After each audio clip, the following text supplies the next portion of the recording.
സ്ട്രെസ്സിന് അതിനെപ്പറ്റി മനസ്സിലാക്കുന്നതിന് നമുക്ക് ഒരുപാട് കാര്യങ്ങൾ നമുക്ക് ഓരോ വ്യക്തിയിലും കണ്ടെത്താൻ കഴിയും. ഉദാഹരണമായി physical science, social science, mental science, ഇവയെല്ലാം സോഷ്യൽ സയൻസിൽ പറയുകയാണെങ്കിൽ ഐസൊലേഷൻ, മറ്റുള്ള വ്യക്തികളിൽ നിന്നും അല്ലെങ്കിൽ സമൂഹത്തിൽ നിന്നും ഒറ്റപ്പെടൽ അല്ലെങ്കിൽ ഒറ്റ തിരിഞ്ഞ് മാറി നിൽക്കുന്ന ഒരു സ്വഭാവം സ്ട്രെസ് അനുഭവിക്കുന്ന വ്യക്തികളിൽ നമുക്ക് കാണാൻ സാധിക്കും. അതുപോലെ സെൽഫ് സെൻറ്റേഡ്നെസ്, ഒരു വ്യക്തിയിൽ തന്നെ കേന്ദ്രീകരിക്കുന്ന ഒരു സ്വഭാവം നമുക്ക് സ്ട്രെസ് അനുഭവിക്കുന്ന വ്യക്തികളിൽ കാണാൻ സാധിക്കും. Loneliness, withdrawal, intolerance, lack of communication, മറ്റുള്ളവരോട് സംസാരിക്കാൻ തന്നെ വിമുഖത കാണിക്കുക, മറ്റുള്ള ആൾക്കാരോട് ദേഷ്യം തോന്നുക, ഒരു ഇറിറ്റേഷൻ തോന്നുക, ഇതൊക്കെ സ്ട്രെസ് അനുഭവിക്കുന്ന ഒരു വ്യക്തിയിൽ കാണാവുന്ന സ്വഭാവ വൈകൃതങ്ങളാണ്. മെൻ്റൽ സയൻസിൽ പറയുകയാണെങ്കിൽ ഫ്രീക്വൻറ്റ് ലാപ്സസ് ഓഫ് മെമ്മറി, ഓർമ്മക്കുറവ് ഉണ്ടാകുക, ഒരു ചിന്തയിൽ നിന്നും പെട്ടെന്ന് മറ്റൊരു ചിന്തയിലേക്ക് പെട്ടെന്ന് കടക്കുക, പുവർ കോൺസെൻട്രേഷൻ, ഒന്നിലും കോൺസെൻട്രേറ്റ് ചെയ്യാൻ പറ്റാത്ത ഒരു സാഹചര്യം, ഒരു തീരുമാനമെടുക്കാൻ കഴിയാത്ത സാഹചര്യം, എല്ലാത്തിനോടും വിമുഖത, boredom,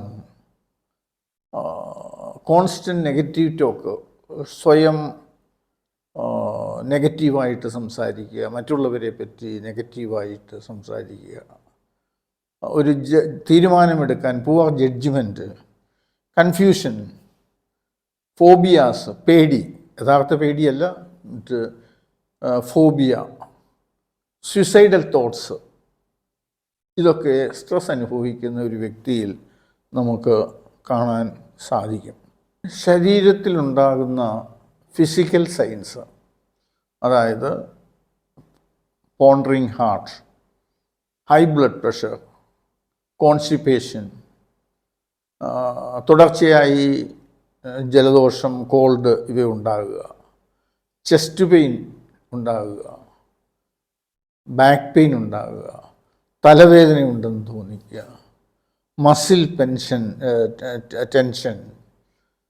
muscle pains, skin disorders, allergies, ulcers, excessive sweating, dryness of the തോട്ട് ആൻഡ് മൗത്ത്.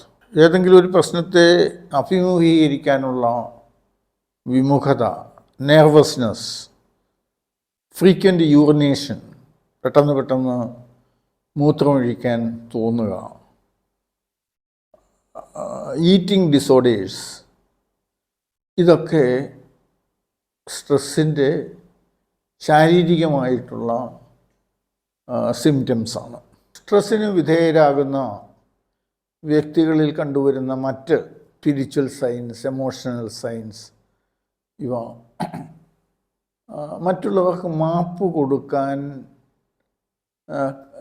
ഉള്ള വിമുഖത, ഞാൻ എന്തിനാണ് ജീവിച്ചിരിക്കുന്നത് എന്നുള്ള തോന്നൽ,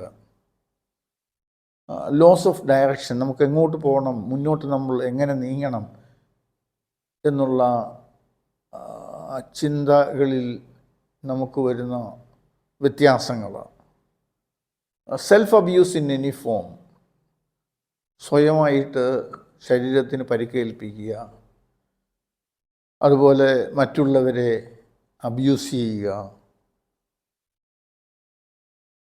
ആങ്സൈറ്റി, ആങ്കർ, ഡിപ്രഷൻ,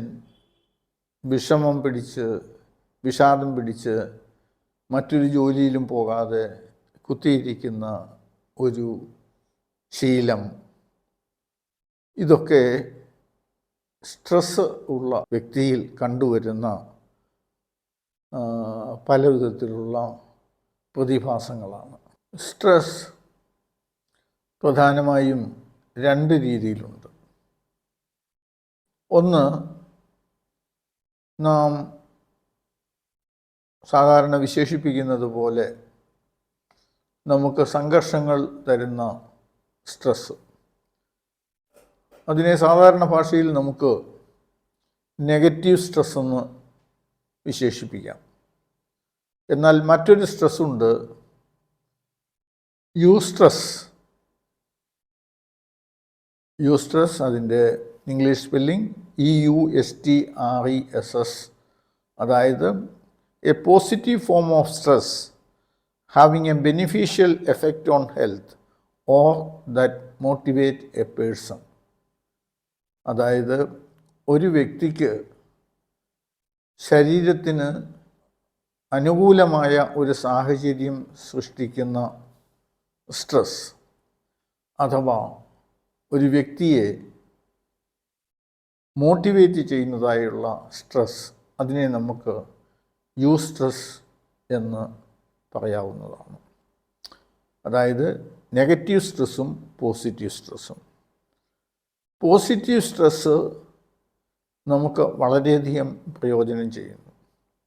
ഉദാഹരണത്തിന്, ഓപ്പറേഷൻ തിയേറ്ററിൽ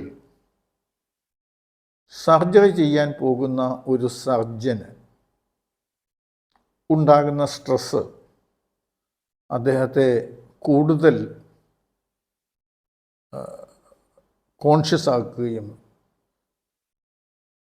ശ്രദ്ധാലുവാക്കുകയും ആ സർജറി വിജയിപ്പിക്കാൻ വേണ്ടി അദ്ദേഹം ശ്രമിക്കുകയും ചെയ്യുന്നു. ആ രീതിയിലുള്ള ഒരു സ്ട്രെസ് പോസിറ്റീവ് സ്ട്രെസ്സാണ്. നമുക്കെല്ലാം അറിയാം, കെയർലെസ്സും കാഷ്വലുമായി ഇടപെടുന്ന ഒരു സർജനെ കൊണ്ട് ആരും തന്നെ സർജറി ചെയ്യിക്കുവാൻ താല്പര്യപ്പെടുകയില്ല എന്നുള്ളത്. അതുപോലെ വലിയ വലിയ സിനിമ ആക്ടർമാർ, പ്രാസംഗികർ, ഇവർക്ക് ഒക്കെ തന്നെ തുടക്കത്തിൽ എന്ത് പ്രവൃത്തിയാണോ ചെയ്യാൻ പോകുന്നത് ആ പ്രവൃത്തി ചെയ്യുന്നതിന് മുമ്പായിട്ട് ഒരു സ്ട്രെസ് അനുഭവപ്പെടാറുണ്ട്.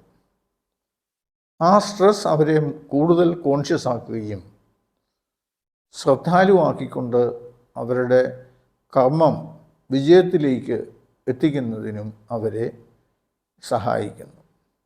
ഈ രീതിയിലുള്ള സ്ട്രെസ്സിനെയാണ് യൂസ്ട്രെസ് എന്ന് പറയാറുള്ളത്.